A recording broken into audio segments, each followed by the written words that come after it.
I'll ask that that you request those if you'd like them. And there will be time for a wrap up to 2 minutes at the end. So we'll get started. This first question will go to both candidates, but since Nicole won the coin toss, this will go to Ann first. The first question is, Belltown and our surrounding neighborhoods continue to experience a barrage of criminal activity that has led some longtime Seattleites to move elsewhere and beloved businesses to close or relocate outside the city. If elected city attorney, what is the most important step you would take to reduce crime and improve public safety in downtown Seattle, which includes the Belltown neighborhood? What role would your office play in facilitating the work of the Seattle Police Department to prevent crime? 2 minutes for you, Ann. Well, I appreciate this question, and having lived in Lower Queen Anne, I was often down in the Belltown area and really appreciate that neighborhood and what it has to provide for our city, and understand the premise of that question. And I think that that is a similar question throughout our neighborhoods in downtown as well, which is also a residential area, in addition to a large segment of our business. But I know that Belltown often feels that they're overlooked in some of those conversations, and I think that's an important part, that is a large residential area for many people there, in addition to our thriving businesses. And when we are putting upon business owners to provide safety for their workers, for their patrons, that is something that should be run by government, and it's not up to the individual business owner to have to contend with. And when we're looking at the millions of dollars that is at stake right now in shoplifting going on, and it is being cost. We've seen a public letter from Downtown Seattle Association about that, where they're having to pay for private security. Those people that cannot provide that are having to contend with it on a daily basis. And so it really is important to talk about that in a meaningful way. And so there's a way to have a lead prosecutor in regards to that, working with Seattle Police to make sure we are talking about people who want to have enterprise crime, taking advantage of situations where they can profit on retail in a way that is going to be harmful to businesses wanting to recover, needing to recover from COVID, needing to provide jobs for workers, and frankly, tax revenue for our city to provide the services that we're talking about we want to have available for people that are most vulnerable and needing help. So those are significant ways that we can do that. And I do that in a way that is collaborative, not one that is demonizing someone who has chosen an occupation. I don't put vile anger and hateful words out into public discourse. I don't think that's a way to lead. Certainly, it's not a way to invite people to be part of the solution. Well, and when we need better places, it's important. Sorry, I have to stop you at 2 minutes there. I didn't know if there's a Thank clock. You for that answer. Is there a clock? Nicole. Thanks. This is a great question. So what we're seeing right now is basically not much of anything being done about the problem. The current approach to a lot of misdemeanor crimes is someone gets prosecuted, they go to jail for a short period of time, then they get out. And that's really not proven to be effective. So when it comes to small businesses, people in small businesses, I'm going to have a victims compensation fund that is going to be able to give back to businesses that have been harmed by people who are unable to pay restitution because of financial reasons. So there was a study done last year and the year before about how much unpaid restitution there is to people and small businesses over misdemeanors. And the largest amount was $140,000. The smallest was $90,000. And that's for all people and small businesses of Seattle for an entire year. We can absolutely afford that so people and small businesses don't have to carry that brunt on their own. What needs to happen is we need to get to the root of the problem. So locking someone up for a short period of time and letting them back out, it's not doing anything. So we need to figure out what the restitution fund will come from the city attorney's office, and it'll go through the HSD. It's $90,000. So anyway, and it can be used for that. I've already checked. So what was I saying? Sorry, I got sidetracked there for a second. Really what my plan is to get to the root of problems. So punishment is not an effective deterrent anymore. We really need to be figuring out what people's problems are and addressing those problems so this does not continue. And whether that's addiction, mental health, poverty, Those are the things that we need to be spending our money on, trying to get to the root of and solve in order for us to move past these problems, because jail is not working. Okay, thank you. I'll move on to the next question. And this will go to you first, Nicole. Our municipal and county court systems currently face an unimaginable backlog of cases. If elected as city attorney, what are the most important steps you would take to improve the efficiency of our criminal justice system? 2 minutes. Sure. So I think the thing that we can do first to improve the efficiency of our criminal justice system is stop using the most expensive, intrusive, and drawn out process there is for every single case, and that is traditional prosecution.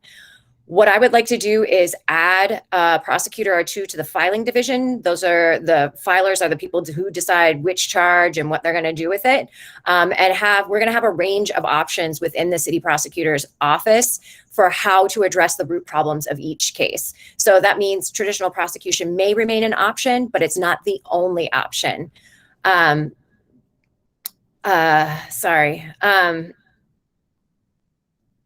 Yeah, I'm going to stop there for now. I'm sorry. There's an echo that's really bad, and I'm going to take care of it. I'm sorry. Hold on 1 second. Anne can answer. I'm sorry. I apologize. Okay, I'm not hearing an echo on my end. I don't know if anybody else is, but it sounds good over here. If you okay. Would you like to continue?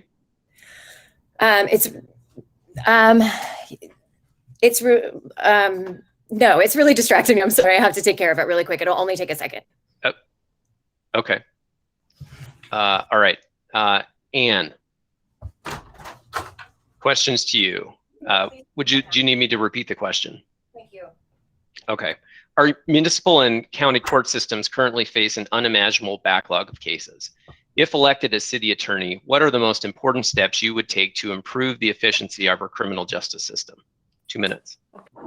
Thank you. It is a significant backlog. Unfortunately, it's about 10,000 last I had heard at the county, and we're about 3 at the city attorney's office. And one way, again, is understanding that what we call public safety, that system is the linkage of cross-department, cross-agency, cross-jurisdiction that creates that for all of us, and within the city of Seattle, in every sector within the city of Seattle. And so when we're talking about that, it needs to be listened to at that level. We have prosecutors that are set up right now that are titled differently, but I want to have them be used for community specific, so that we're listening to what's happening in those locations, understanding what is the highest impact that's happening there, so that we're not going to be having additional safety concerns because of those backlogs. I want to look at how we can listen to what is the highest impact crime going on in that area. It's not going to necessarily be the same across the entire city. So when we look at it from that angle, we're going to be able to provide that the highest impact of what is affecting that community in a way that is going to be a modernized approach, but it has to be that our laws are meaningful, because that is what I think everyone has been telling me, from business owners to police reform leaders, that we want to have that partnership. We require there to be accountability. There's no deference whatsoever, but it is accountability, and it is a standard that has to be held for constitutional policing, so that it's even beyond that, relational policing. And that means that when we are having that public safety system there for people, it is one that we can have that collaborative work in a way that's meaningful for communities, and we're listening to them.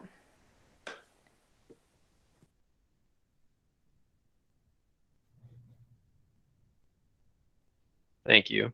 And Nicole, you had about a minute left. Would you like to take the rest of your time for this question, or move on? No, I would love to. Thank you so very much. I'm sorry, that was very, very weird. So I think the things that are going to help streamline the process are moving away from traditional prosecution for every single case, because it is the most expensive and the most intrusive and takes the longest, and making sure that, 1, victims are repaired as soon as humanly possible. 2, working on prevention. What's going to prevent the behavior from happening again? Which is why I was saying that I would have more prosecutors deciding how we are going to deal with each case, because there's going to be more options. And a lot of those things are going to a lot of those things are going to result in things moving more quickly. A lot of times there can be community-based responses to things that are more effective and quicker. And so that is how we're going to move some of these things off of our plate more quickly. Great, thank you. Our next question would be back to Anne to start. This is the question: do you believe the city's attorney's office can influence a reduction in the proliferation of homelessness and criminal activity sometimes associated with encampments? If elected city attorney, what steps would you take to make a difference related to homelessness? 2 minutes, Anne. Well, it is sad that this has been at the forefront of our public conversation for so many years, when we've been in that declared state of emergency since 2015. And I participated in our King County point in time count in the middle of the night in January 2020 when we went out to count and estimate how many people are living unsheltered. We came to 11,751, and that number is beyond tragic.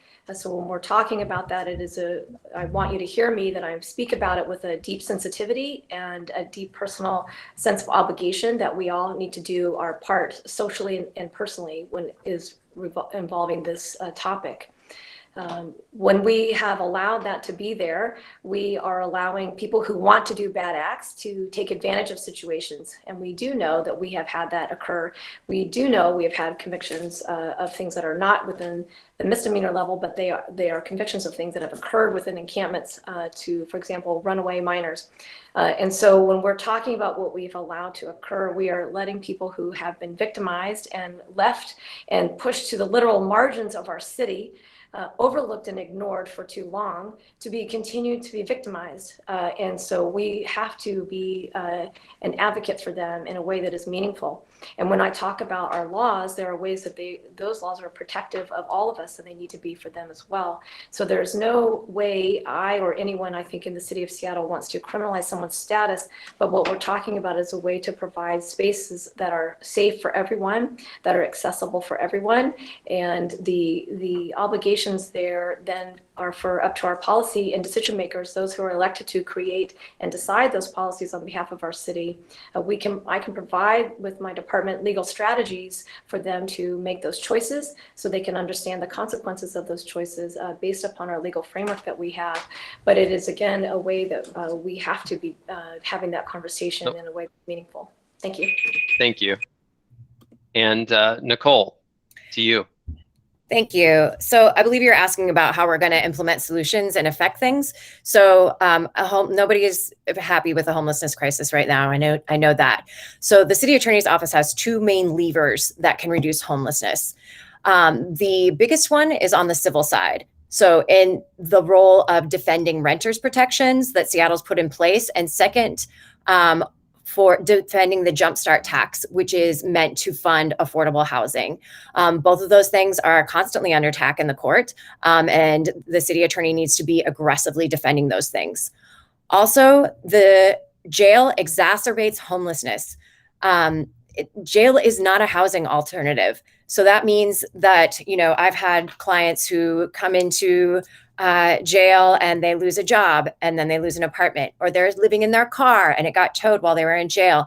Everything about jail is destabilizing and creates more homelessness. So when we are talking about people who are committing crimes of poverty, we need to be addressing those underlying issues, because we'll never prosecute our way out of poverty. But also, I would say the city council and mayor have enacted excellent renter protection policies, but the policies don't really mean anything unless they are enforced. And right now, Seattle's real estate investors and mega landlords have challenged every single one of them in court and flout all of them pretty often. So I want to commend Pete Holmes on the job that he has done for defending progressive revenue and renters' rights. And I will continue to do that work. Thank you. This next question will be slightly different for each candidate, and we'll start with Nicole. The Seattle Times' Jim Brunner published an article yesterday morning that states, quote, Nicole Thomas Kennedy, a former public defender, tweeted support last year for property destruction, describing rabid hatred of police and calling them crybabies and serial killers, and adding she hates the United States and fantasizes about secession. Please explain why your words and actions leading up to today qualify you to be elected as our city attorney. So I think the thing that's critically missing from the conversation around those tweets is what was happening at the time. So at the time, there were people in the streets protesting for Black lives. There was racist police killings that were happening every couple of days. And people were in the street and they were upset about it. And so in Seattle, what happened was my neighborhood was tear gassed 11 times. And I had to buy a gas mask for my 9-year-old to use inside our home. And I was outraged. And I tweeted a lot of things that were not very nice because I was very angry. And a lot of that stuff is also, some of that stuff is satire. I mean, not everything needs to be taken absolutely literally. But I think the thing that, I think there were a lot of people that were upset at that time. I recall someone calling into a city council meeting saying their infant had been foaming at the mouth from tear gas. I was definitely not the only person that felt that way. I would not have tweeted that way if I knew I was going to be a candidate. I'm not a perennial candidate. I haven't run for 2 different offices like my opponent has. So I was a private citizen at that time. I defend the right of any private citizen to say whatever crappy thing that they want on Twitter. Will I tweet like that going forward? No, I won't. I am a true professional. I've been the attorney of record on over 600 cases. I've tried 12 cases and I've won them all. The courtroom demands professionalism, and that's what I do when I'm there. Thank you. And this question for Ann, similar, the Seattle Times Jim Brunner published an article yesterday morning that states, quote, Ann Davison, an attorney and arbitrator, disavowed the Democratic Party in 2020, spending most of the year running for lieutenant governor as a Seattle bashing Republican and recording a video for a national pro-Donald Trump #WalkAway campaign of ex-Democrats. Please explain why your words and actions leading up to today qualify you to be elected as our city attorney. Anyone is free to listen to my own words in that video. And what I have always said has been the same. What I do is about the city of Seattle and what is the choices that we're talking about, as the last question was posed to me in regards to homelessness. And when I see the plight of people being used in a way for a political pawn, I think it's time to speak up. And I don't mean that's for everyday people. I mean that there's some people in power that is what why we're in this place. And when there is bullying going on at whatever location it is being conducted, I think that it is a time to speak out about it. And when you do speak out about it, you don't do it in a knee-jerk reaction that is full of more hate and anger and name-calling and labeling, but it is a way to speak about the issues specifically in a way that is going to actually provide a way to unify, a way that will talk about centering on the issues that we're talking about, which is people and our safety and how we can function as a city, because the decisions we make here locally impact us the most locally. And that is what I've always been talking about tirelessly, because I've lived here for 25 years. And I think that what we provide for our children and their peers socially is important. And I will work to make sure that that space is open for people to speak so that we can look objectively as to what is working and what is not working so that we can see measurable improvement for people in Seattle. Thank you. This next question will start again with Ann. It has a little bit of a longer preamble. In December 2020, the Seattle City Council Public Safety and Human Service Committee considered legislation proposed by Councilmember Herbold that would have expanded opportunities for affirmative defenses to misdemeanor crimes of basic needs. In an effort to support this legislative effort, our current city attorney, Pete Holmes, wrote a letter to the council stating in part that his office has moved away from prosecuting property crimes that appeared to be committed out of a survival necessity, and that, quote, no city prosecutor is interested in sending an impoverished new parent to jail for stealing baby food, end quote. Very few of the over 7,000 instances of shoplifting in Seattle between 2019 and 2020 involve baby food. If elected as city attorney, what steps would you take to address misdemeanor crimes related to basic needs? What steps would you take to ensure that all misdemeanor crimes have consequences that include restitution to victims, such as businesses, individuals, and property owners? 2 minutes. I was wondering if your question was going to be read for 2 minutes almost. I appreciate the long introduction there to set the tone of the question. And first and foremost, I think one thing that will be helpful is to add transparency to the office and what the office does do.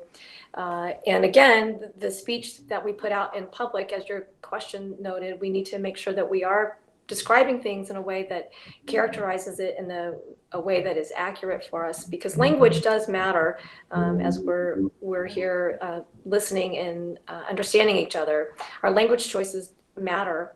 And when we're talking about theft and talking about property and talking about human need, I absolutely agree that we need to understand why someone is communicating in the form of a crime. And when I speak of it that way, I think it sounds different than these root causes that sound like they're going to be difficult to understand. I think when you look at it from a form of communication, if someone does have a basic need, then socially there's been a failure for them in multiple places long before it becomes an issue at the city attorney's office. And that needs to be looked at elsewhere, and that's within the purview of the mayor and the city council. When it comes to what do our laws say, there is a way to have compassionate enforcement of our laws that is not going to be, like, I agree that we are not putting people in jail for things that are their needs. And I don't think that that's what anyone is wanting to do. But when we're looking at what the laws are there to be for us, when there's harm caused, I think the accountability needs to be part of that equation.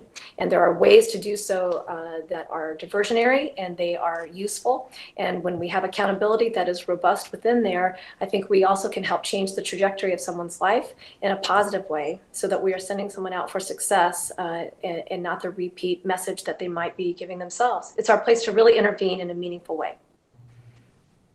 Thank you. Nicole. Sure, thanks. So I think you're talking about the poverty de minimis defense that was brought up.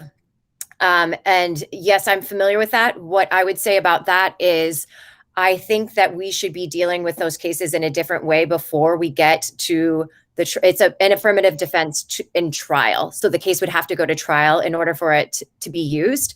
That's expensive and ridiculous, especially when we are talking about crimes of poverty.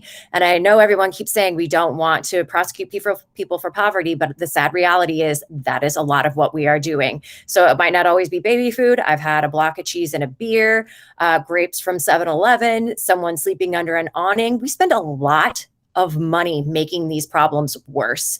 And there is nothing about putting a person in jail that addresses their problems.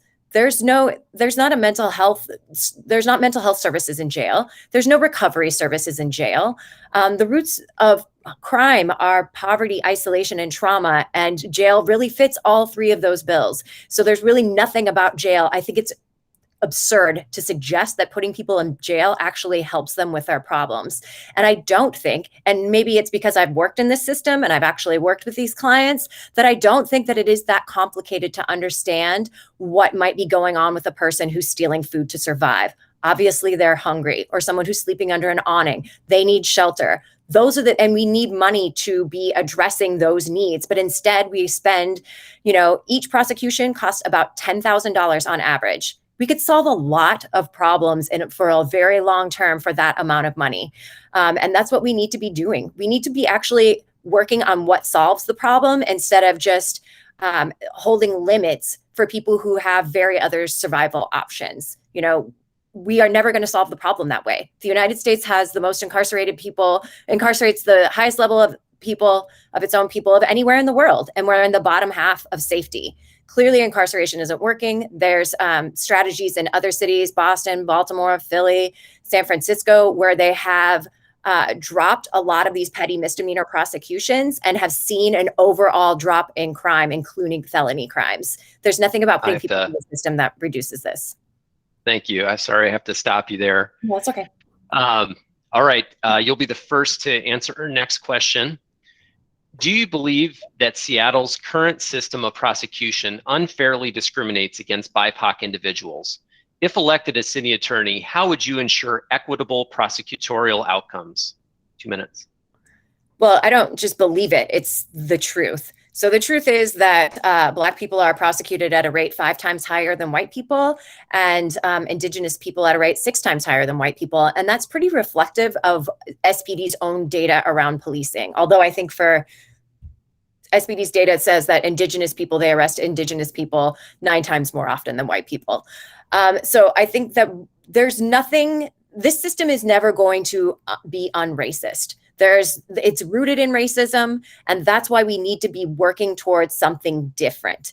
And so that's what I am proposing. Like, instead of doing these incremental reforms, I mean, this is where we are. This is where we are after decades of reform. It's not working. So we really need to start turning a lens towards getting away from this system, finding other ways of dealing with our problems. I mean, and it's not a lofty goal. It's not a fluffy goal. You know, they do this in almost every other country. We're the only country who locks up people like this, you know? And so there's lots of other ways of dealing with our problems that are much more equitable than prosecution. And so that's what I would do to maintain equity in the system is, you know, prosecution in my office will be an option, but it'll be a last resort. And I'll only do it where the data and evidence shows that will actually make us safer. Thank you. Anne.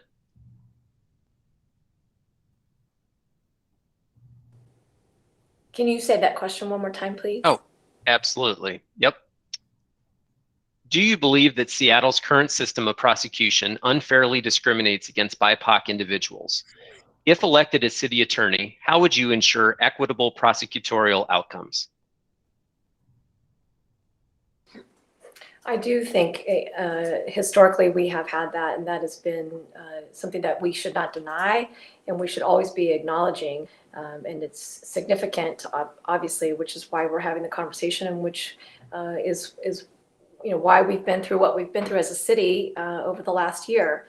That is part of the healing that I think I talk about, and that I've heard again from police reform leaders who support me, that when we're talking about it, it has to be better policing. They're not saying that they want less. I think there's a way that we have to be doing it, listening to what they want, so that it doesn't happen anymore. That cannot be the way that it is. Simultaneously, though, we're looking at the numbers of violent crime and even homicide, and that is disproportionately also on those communities. And so I think that really the way we're going to move forward is making sure that we have that better policing that provides a holistic approach that moves towards what's relational policing is, so that that doesn't become what has occurred, that the past is not continued, but it is a way to modernize it. It is a way to make it what a community-based really does mean. Great, thank you. The next question, we'll start with you again, Anne.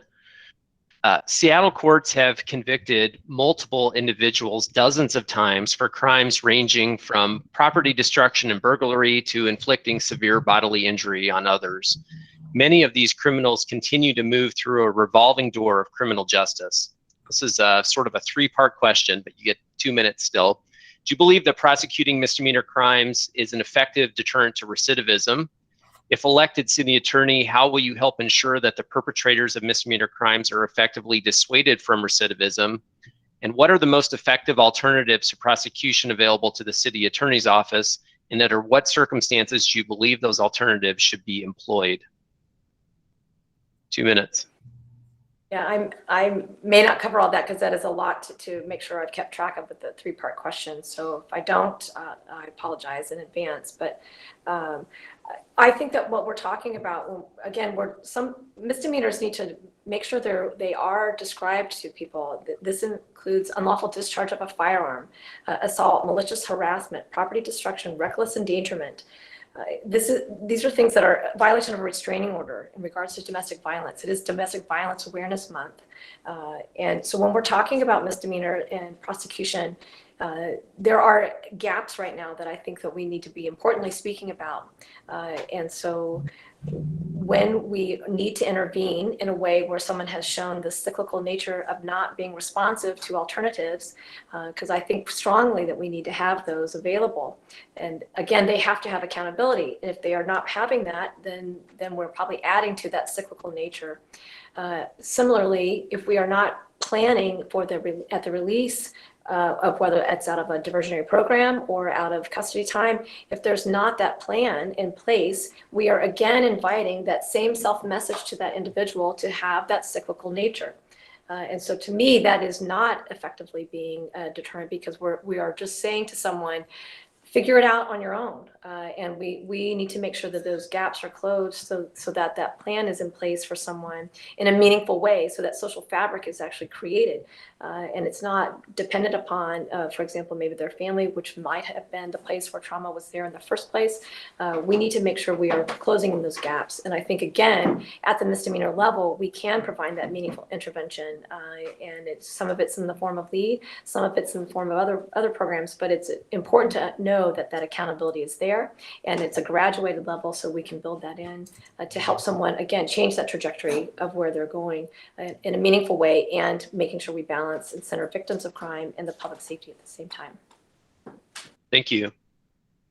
Nicole, do you need me to repeat any parts of the question? It was a long one. Yeah, I don't think so. I don't want to have to go through that again.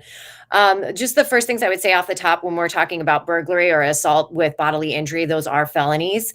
So they are not misdemeanors. I'm not saying that there isn't serious misdemeanors or violent misdemeanors, but not all of those things are misdemeanors. So I just want to recognize that off the top. So I think when we're talking about prolific offenders or repeat offenders, that's one of my favorite things to talk about, actually, because there is no better indication that the current system is not working than the repeat offender question. So the issue with repeat offenders is obviously there's a need that's not being met. A lot of times it's a co-occurring mental health and substance use disorder issue, and there's nothing about jail that it cures someone's mental health issues, and that I've already said there's no treatment in jail. We are spending a huge amount of money, though, to prosecute these individuals. Like I said, $10,000 per case on average, and nightly stays in jail come at the cost of $200 a night. So we could be using that money in a way that's going to actually create stability for people, because when we are talking about prolific offenders, largely those people are unsheltered, largely. And it's because we don't have enough housing with wraparound services available to people. And it costs $73,000 a year to keep someone in jail. And it costs $25,000 for permanent supportive housing. Permanent supportive housing is actually going to create a lot more safety, long-term safety and stability. And I think that's what we need to be putting our money into. But we also need to be looking at things on an individual level. And so sometimes lead might be appropriate. Sometimes Choose 180 might be appropriate. There's lots of different diversionary programs out there. And there is no sort of like categorical way to deal with each crime. Unfortunately, everybody's situation is different. And so, whether it's a violence interruption program that's needed, whether it's poverty alleviation, we really need to be looking at what is causing this underlying problem and focusing our resources and time on that, because that is what is going to get it to stop. Thank you. You'll lead off our next question. I think we're just going to have one or two more questions and then time for the wrap up, so that you and Ann can both get your next commitments tonight. Nicole, please describe what you believe to be the most effective and ineffective policies of the current city attorney's office, and what related policy changes you would implement if elected as city attorney. So I think the most effective are the policies governing the civil side. The civil side of the office, which is 2/3 of the office, has been largely successful in all the litigation that they've undertaken, and crafting good legislation that stands up to a defense in court. So I think the civil side is doing great. I think on the criminal side, the things that have been effective are prosecuting poverty, prosecuting disability, prosecuting addiction. It's been shown that those things don't work. They really don't work. The war on drugs began 40 years ago. We have more people addicted to drugs than we've ever had. We need to move to a system that's actually going to work. And that's going to have to take into consider the reality of the problem. And the reality of the problem is not that people need more consequences. Punishment and accountability are not the same things. And also, when we have so many people living unsheltered, there's jail. How would jail be a deterrent? It's the people are living below marginal utility. What people need is hope. There's a lot of despair out there. And if we actually start meeting people's basic needs, figuring out what they need and actually fulfilling them, not just fulfilling them to the point that they don't become a problem anymore, but actually trying to create long-term stability for people. And that's going to take a bunch of different strategies, all that can be undertaken in the city attorney's office, because anything that affects public safety can be, the criminal division can address that. And also, we need to be using prosecutorial discretion the way it's supposed to be used. And that responsibility is supposed to be used in the interest of justice. And so there's not much justice in putting people who are mentally ill or poor in jail for symptoms of their issues. So that's what's going to actually make us a healthy city. The safest communities are the healthiest communities. They're not the communities that are the most over-policed and over-incarcerated. And I want to work on things, solving problems, so we can move past this and have a flourishing, happy, safe city for all of us. Thank you. And to Anne. Yes, I think that was what is working and not working. The most effective and ineffective policies, and what would you change? Okay, yeah. I think I am really pleased to learn about the change from paper to electronic system at the city attorney's office. And I think that is going to provide a lot of improved efficacy and effectiveness in regards to handling things there. And I look forward to being able to use that in a strategic way that provides transparency, hopefully, for the public, in addition to making the process more streamlined for our public. I think one of the things I would want to focus on again is that retail theft system, where it's a self-reporting system. And I think that we need to be looking at ways to enhance that, as I said earlier, working in partnership with Seattle Police within strategic neighborhoods, making sure that we are adequately addressing those high impact crimes, particularly because when we're looking at, even though it sounds like it might not be something that's critical, I think it really is, because it adds more, because we are talking about employees that are being harassed, that are being assaulted, that are being threatened.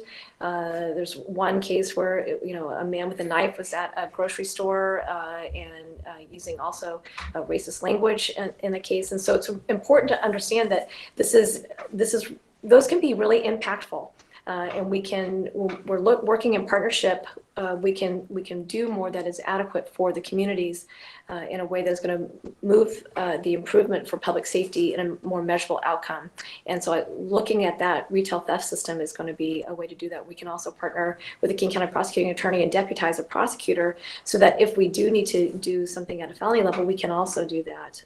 And that, I think, will provide a great way forward, so that retail theft is not business ending, job ending, and tax revenue ending for our city.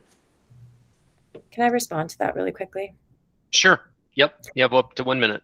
Sure. So the city attorney's office has no ability to prosecute felonies on any level. Even if there's a King County prosecutor deputized, they can't process felonies within Seattle Municipal Court. And also things that involve a knife, it would be a felony. The sort of organized retail theft that my opponent is talking about is also a felony. The enterprise crime is a felony. What we're talking about when we talk about misdemeanor shoplifts are usually very low level shoplifts. And so I just want to keep that in mind as we move forward. Okay, thank you. And the next question and this will be our last question, and then we'll go to closing statements so that we can get everybody out of here on time. I believe this will be to Anne. The final question: what do you believe are the top 1, 2, or 3 opportunities for the city attorney's office to create positive change unrelated to misdemeanor crime or the criminal, the basic, what most of our questions are focused on? What are the other opportunities that you would take? I love this question, because I think, again, what we put out in the public discourse matters. When we're talking about a city that I bet most of you have heard and had conversations of people who have left the city. I think one of the questions earlier talked about businesses leaving. People are talking about leaving, and I hear that on a daily basis, that people are considering leaving. Many people who can are. and at that precise time are most vulnerable, who are unable to leave. And they are going to be the ones impacted with what is left.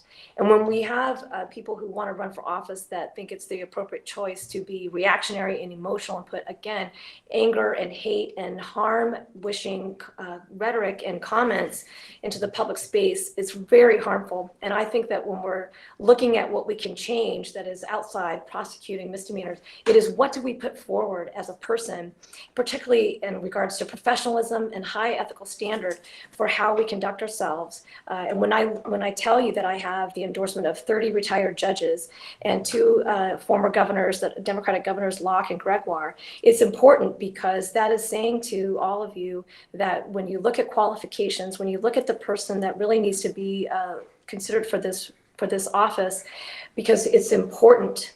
What we say matters and what we put forward matters. And I want to make that space one where there is hope and unification.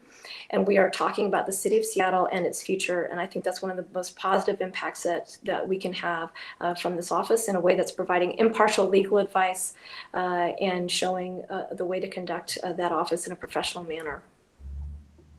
Thank you. And Nicole. Sure. I think one of the biggest ways that I would like to see some changes I would like to see would be legal advice and an approach to litigation that'll be grounded in the principles of racial justice, with a recognition that systemic oppression has created the conditions that give rise to the poverty that we're seeing in the streets now. We have a very progressive council and mayor. And, even both candidates for mayors right now are interested in racial justice, and partnering with and making sure that we are actually giving back to BIPOC communities and prioritizing them.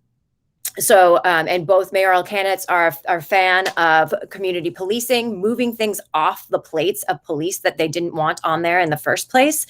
And so I look forward to collaborating with whoever's mayor and the city council on those things as well. I also think one of the things that I'm very much looking forward to is undertaking some potential litigation around climate change, taking on the fossil fuel corporations that have knowingly created our climate crisis. We're going to need money moving forward to fund things like cooling shelters, fresh air shelters. I mean, that's just the tip of the iceberg, and things, we all saw that the ocean was on fire last year. Things are not getting better. And we are going to need resources to survive. And that needs to come from the companies that cause the damage. So I look forward to that. I also look forward to collaborating to repeal I-200, which is the ban on affirmative action. It's actually reduced the Black population in Seattle by about 7%, which is about half. And it's really resulted in reaffirming systems of racial oppression, by giving contracts and deals to companies that already have connections, instead of taking a chance and giving it and building up those connections and building up that. Okay, thanks. No worries. All right. Since you won the coin toss, Nicole, would you like to go first or last in terms of your closing remarks? I'll go last. Thank you. Okay. Anne, 2 minutes for closing remarks. Thank you again for your time and organizing this event and taking time out of your lives to become civically educated about this race specifically. I think that's important. And again, why I'm here as a candidate, because it has changed me as a person living in Seattle. And I think it's important that we all become very aware of what it means to us in elections locally, and the impact that has on our practical everyday lives. As I mentioned earlier, I'm very humbled to have the endorsement of former Governors Locke and Gregoire, both of whom also are attorneys. Gregoire had also been our Attorney General. 30 retired judges, that includes 2 state Supreme Court justices and 2 former presiding judges at Seattle Municipal Court. And when you're looking at this role of city attorney, it is really important to understand that when we are looking at the safety of our city and the role of who is advising those elected to run our city, and my opponent has already said who she would vote for both mayor and council, it gives you the idea of contempt for the other, and is significant. And I have endorsements from former elected prosecutors, professional attorneys, judges, governors, labor unions, police reform leaders, numerous individuals and families, and others throughout the area, because it is important to understand the impact of this race and the practical stance. When my opponent has always said she would not prosecute most misdemeanors, and she intends to dismantle the criminal division, that is not the way forward for the future of Seattle, in a hopeful way that would be meaningful and progress for people who are most vulnerable, in addition to people who are trying to get through their day to provide the tax base so that we can take care of our neighbors who are in need. I would appreciate your support, and you can find more at Neighbors for Ann. Thank you. Thank you, Ann. Nicole, 2 minutes.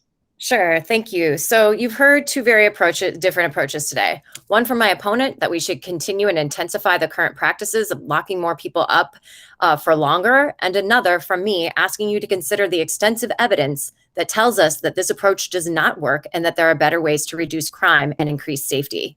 What my opponent avoids talking about is the far larger role of the city attorney's office that is responsible for defending the laws passed by our city council, a body she has been highly critical of. Every major piece of legislation that we pass is subjected to litigation by people who want to keep rigging the rules in their favor. These are the people who hit their limits contributing to my opponent's campaign, and so are now pouring their money into a PAC to sow fear and division in our city, and this will allow them to continue reaping record profits while others struggle to survive. I ask you to join me to say that Seattle is not for sale, that I think it's actually over $300,000 right now just put into a PAC supporting my opponent will not allow people to buy their way around our laws. Who are these donors and what are they buying? These are not people who spend their money without expecting profit. We can have a safer city. We can have a more beautiful city. We can have a more equitable city. We can prioritize and serve the safety and needs of people impacted by crimes without continuing policies that are proven failures. How we spend our limited budget is a policy choice. Instead of spending $200 a night on jail, we can put that into a diversionary and housing programs. Instead of spending over $10,000 per prosecution to prosecute crimes of poverty, we can prosecute actions like wage theft and unfair evictions that create poverty, or go after them with civil litigation. I'm endorsed by every Democratic organization in Seattle. I'm endorsed by current elected leaders, Teresa Mosqueda, Tammy Morales, King County Council Member Guillermo Zahalai, Rebecca Saldana, Kirsten Harris-Talley, the Urbanist, the Stranger, the grand majority of unions in this town, Planned Parenthood, and I have the broad coalition that meets our progressive values. So, thank you. Okay. Sorry, it's 7. I know you both have to go, and everybody else has to go. Thank you to Ann Davison. Thank you, Nicole Kennedy, for being here tonight and joining this debate. This was the Seattle City Attorney debate presented by Belltown United. We'll have the recording online as soon as we can. Have a great night, everybody. Thanks so much. Thank you.